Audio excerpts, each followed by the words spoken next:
On November 12, 1935, a mob of at least 700 white men, women, and children killed two black teenage boys, 15-year-old Ernest Collins and 16-year-old Benny Mitchell, in Columbus, Texas, in a public lynching.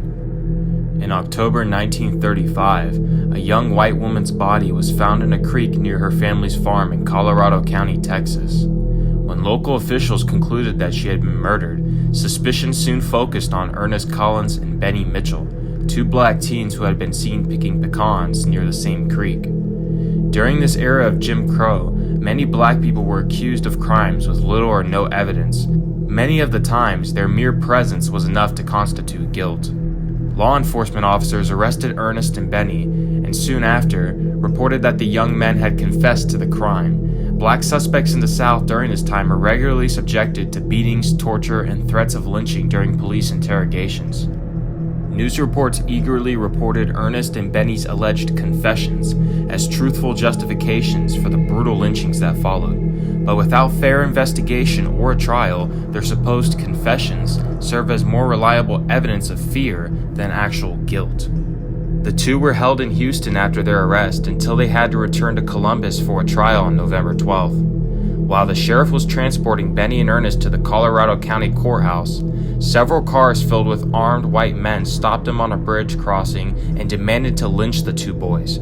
The sheriff handed them over without hesitation. Immediately, the white mob brought Ernest and Benny to a live oak tree about a mile from the young white girl's home and prepared to kill them. A crowd of at least 700 people gathered to watch and repeatedly burst into jeering screams as Ernest and Benny, who had been chained together by their necks, were led to a tree. Several members of the mob placed ropes around the boys' necks and hanged them until they died.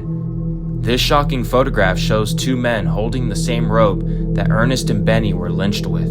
What's even worse is that these two men pictured were actually sheriffs in Colorado County, and likely the same sheriffs that gave them up to the lynch mob.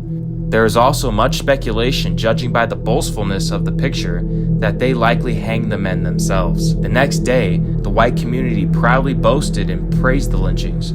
The county attorney publicly said the lynching was a, quote, an expression of the will of the people, and a local judge called the lynchings justice.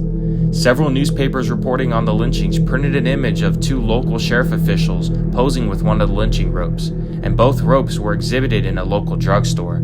Local press was silent about the lynching's impact on the local black community. Though the mob members and spectators were widely known, no one was immediately arrested or charged for their actions.